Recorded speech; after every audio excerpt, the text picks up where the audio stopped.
In India, modern period begins with the establishment of British rule under East India Company. With the establishment of British rule, several major change and developments took place in the political, economic, social and cultural life of India. इस chapter में हम पढ़ेंगे कि modern India में British rule east India company के अंतर्गत establish हुआ और ब्रिटिश रूल के अंतर्गत बहुत सारे चेंजेज हुए, जिसमें कि political, economic change, social change, cultural life of India में काफ़ी कुछ चेंज हुआ. Major developments while the coming of British new system of administrations, laws and revenue collections were introduced in India. The purpose of British rule was colonize India to control Indian markets and to drain away wealth from India. British rule led to exploitation of the peasants, artisans and craftsmen and ruined the handicrafts industry of India. Third point, naturally the Indians protested against this colonial oppression, leading to sporadic incidents of localized violence and finally the mass revolt in 1857. And last major developments during the British rule, India witnessed numerous social cultural change. The Western education and its far-reaching impact left the utmost mark on the intelligentsia during this British rule. A number of major social legislations were passed to prevent child marriage, sati, and female infanticides. Laws were passed to improve the conditions of widows and impart education of women. Indian reformers led measures protests against the social evil of caste system. British India के east India company के आने के बाद बहुत सारे administrative change हुए, प्रशासनिक change जिसको कहते हैं. कई सारे बने, कई सारे रेवेन्यू कलेक्शन के लिए कई सारे कानून बने. ब्रिटिश रूल का मेन पर्पस था इंडिया को कैसे कॉलोनाइज किया जाए, इंडिया की मार्केट को कैसे कंट्रोल किया जाए और इंडिया का जो वेल्थ है वो कैसे यहाँ से ले जाया जाए. ब्रिटिश रूल में काफ़ी शोषण हुआ. किसका शोषण हुआ? पीजेंट्स यानी किसानों का हुआ, आर्टिसियंस का हुआ, क्राफ्ट्समैन्स का हुआ. और इन्होंने हैंडीक्राफ्ट इंडस्ट्री यानी हाथ से बने उद्योगों को बिल्कुल बर्बाद कर दिया. अर्थात ब्रिटिश रूल ने, अंग्रेज़ों ने इतना भारतीयों का शोषण किया, जिसमें कि किसानों का बहुत शोषण किया, आर्टिसियंस का बहुत शोषण किया. और इसके कारण इन्होंने हैंडीक्राफ्ट इंडस्ट्री यानी कि हाथ से बनी हुई फैक्ट्रियां और जो हाथ से फैक्ट्री बनाए हुए सामान होते थे, पीजेंट्स को एकदम बर्बाद कर दिया. और कॉलोनाइज इंडिया में बहुत सारा इन्होंने इसके बाद इंडियंस के द्वारा बहुत सारा प्रोटेस्ट किया गया, अर्थात विरोध किया गया इस अंग्रेज़ों के द्वारा किए गए दमनकारी नीतियों के कारण. अंग्रेज़ों ने जो भारतीयों को दबाया, इसके कारण भारतीयों के द्वारा बहुत सारा विद्रोह किया गया. कई सारे लोकलाइज्ड हिंसा हुई, कई सारे लोगों ने काफ़ी हिंसा की, जिसका नतीजा अंत में हुआ कि 1857 का मास रिवाल्ट, जिसकी 1857 की क्रांति के रूप में जाना जाता है. और ब्रिटिश रूल के समय में काफ़ी सारे कल्चरल चेंज हुए, काफ़ी सारे बदलाव हुए. इस समय में वेस्टर्न एजुकेशन इंडिया में लाई जा रही थी. ब्रिटिश रूल के समय में कई सारे सामाजिक कानून भी पास किए गए, जिसमें कि एक कानून था चाइल्ड मैरिज को रोकना यानी बाल विवाह को रोकना. उस समय में बाल विवाह बहुत होते थे. सती को ख़त्म करना, फीमेल इन्फेंटिसाइड यानी कि भ्रूण हत्या होती थी. और साथ में कई सारे और भी कानून पास किए गए, जिसमें कि विडोज़ के लिए यानी विधवाओं की स्थिति को अच्छा करने के लिए कई सारे कानून बनाए गए. एजुकेशन टू वुमेन, औरतों की शिक्षा के लिए कई सारे कानून बनाए गए. और कई इंडियन रिफॉर्मर्स थे, कई भारतीय समाज सुधारक थे, जिन्होंने कई सारी भारतीय बुराइयों को ख़त्म करने का प्रयास किया. इसमें एक इविल थी कास्ट सिस्टम, अर्थात जाति प्रथा को भी इन्होंने ख़त्म किया.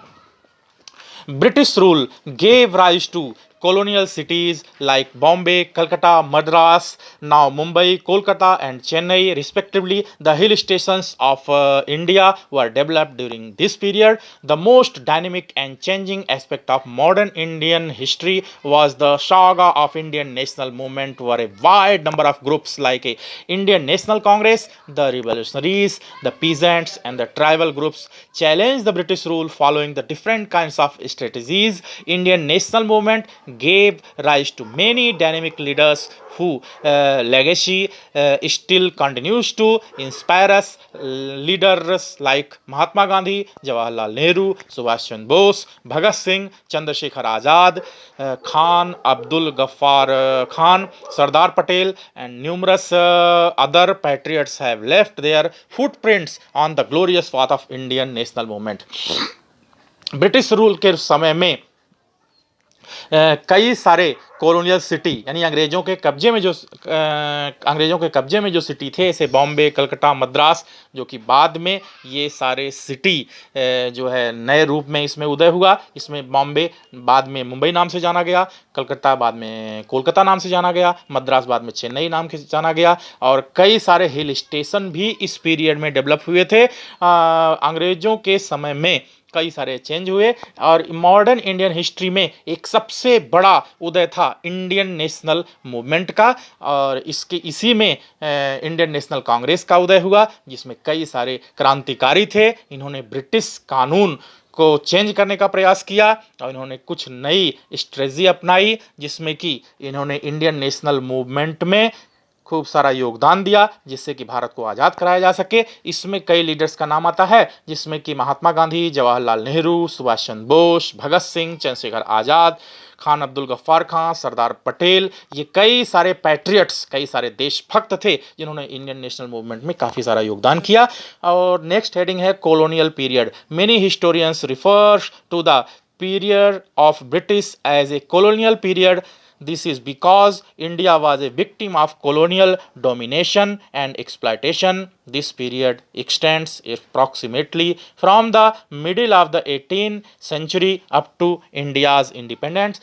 This period tells us how the British established their control over India's political and economic systems, and how India's culture, British came under the influence of the British rule, excluding a few, was a dynamic period also in world history, as during this period events like a Russian Revolution, French Revolution, American War of Independence, First World War and Second World War took place. Colonial period में कई सारे historians ये बताते हैं कि colonial period में बहुत सारा चेंज हुआ, क्योंकि इस समय में अंग्रेज़ों ने काफ़ी सारा डोमिनेशन किया, एक्सप्लॉयटेशन किया, अर्थात भारतीयों को दबाने का प्रयास किया, भारतीयों का शोषण किया। इस पीरियड में अगर माना जाए तो 18th सेंचुरी में इस समय में काफ़ी सारा अंग्रेज़ों ने किया। Britishers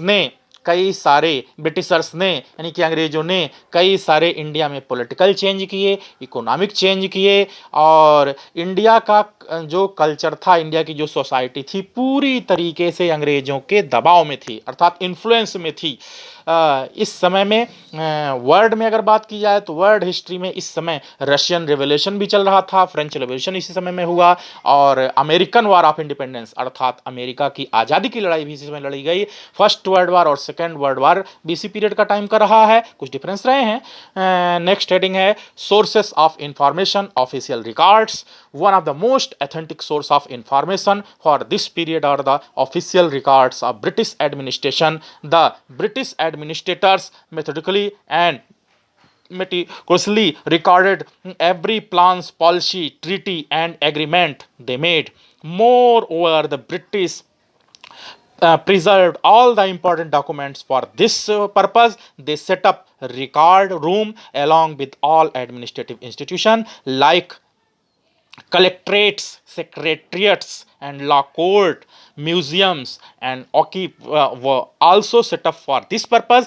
These official documents and records are invaluable source of information about the British period.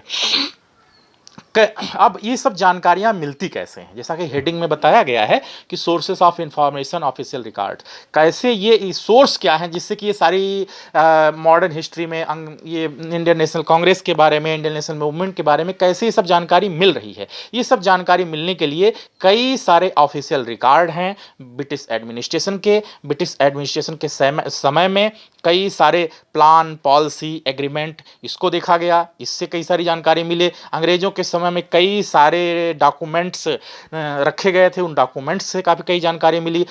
इसी पर्पज़ से अंग्रेजों ने रिकॉर्ड रूम बनाए थे। उस रिकॉर्ड रूम में कई एडमिनिस्ट्रेटिव इंस्टीट्यूशन बनाए गए थे, जिसमें कि कलेक्ट्रेट्स था और सेक्रेटरीट्स था, लॉ कोर्ट्स था, म्यूजियम और ऑफिस भी इस समय में सेटअप किए गए थे, जिससे कि ये इंडियन नेशनल मूवमेंट के बारे में कई सारी जानकारियाँ मिलती हैं। कई सारे डॉक्यूमेंट्स, कई सारे रिकॉर्ड्स, कई सारे इनवैल्यूएबल सोर्स जिसकी की कोई वैल्यू नहीं है, ये मतलब अमूल्य हैं। ये सारे सोर्सेस से अंग्रेज़ों के बारे में काफ़ी कुछ जानकारियाँ मिलती हैं। नेक्स्ट है literary sources. We have innumerable literary sources of this period comprising newspapers, journals, play roles,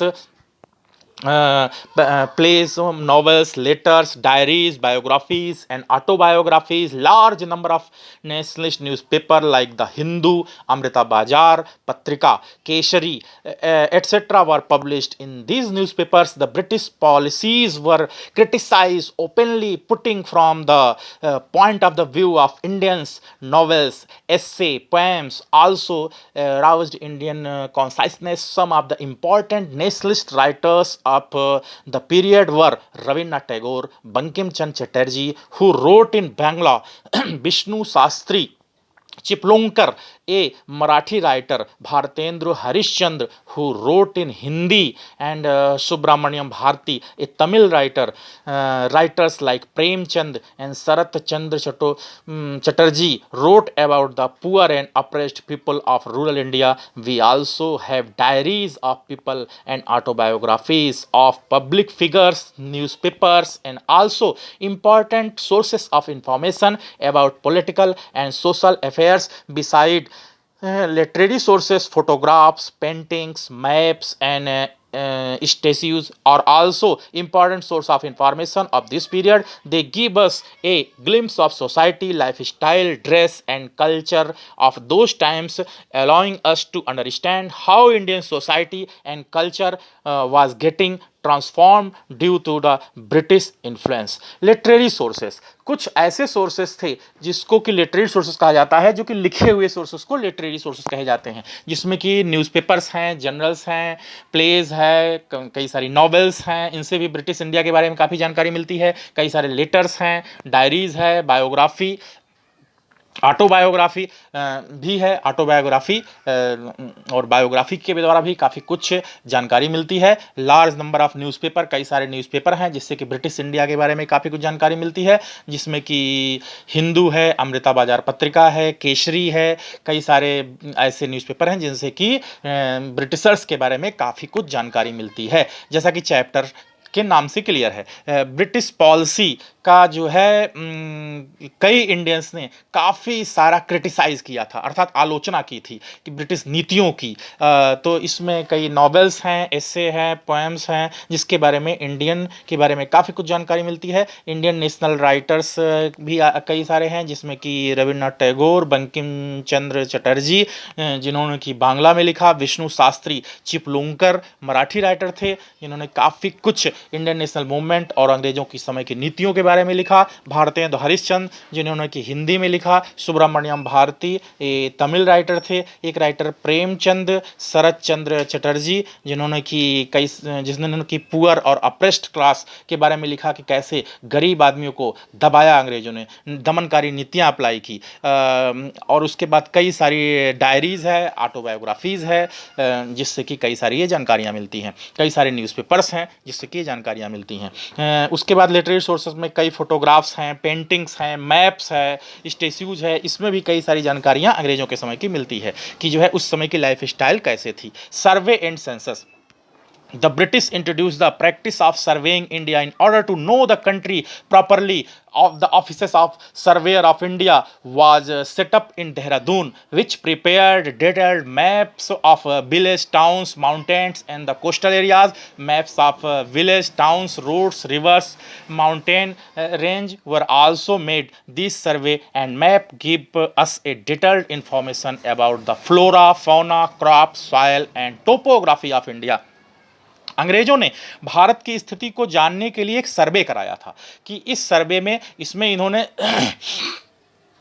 एक ऑफिस ऑफ सर्वेयर बनाया था जिन्होंने जिसका कि हेड ऑफिस देहरादून में था उसमें, और इसके द्वारा इन्होंने पूरी इंडिया का सर्वे कराया।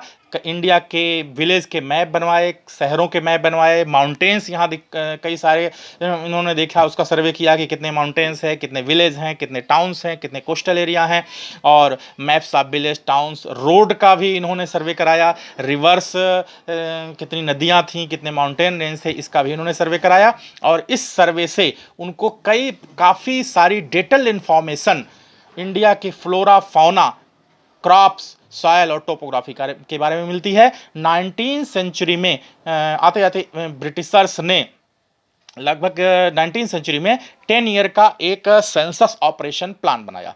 सेंसस ऑपरेशन प्लान यानी कि जनसंख्या नीति का प्लान। हर 10 साल पे देश की जनसंख्या काउंट की जाती थी, जिसको कि सेंसस ऑपरेशंस कहे गए। और सेंसस रिपोर्ट से यानी जनसंख्या रिपोर्ट से इनको काफ़ी सारे बारे में ये पता चला कि इंडिया में कितनी कास्ट, कौन सी कास्ट रहती है, उनका रिलीजन क्या है, उनका ऑक्यूपेशन क्या है और पॉपुलेशन क्या है। उसके बाद oral history. A fascinating aspect of colonial period is that there are first hand personal accounts of people who lived in British India and experienced various facts of British rule.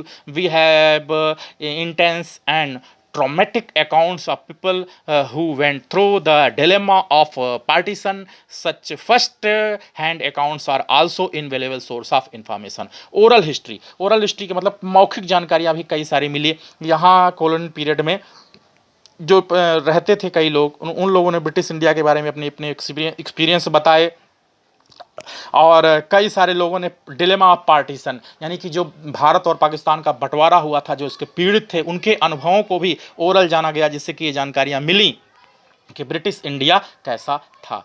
Now this chapter completed and now next day we will discuss about exercise of this chapter. Okay, thank you.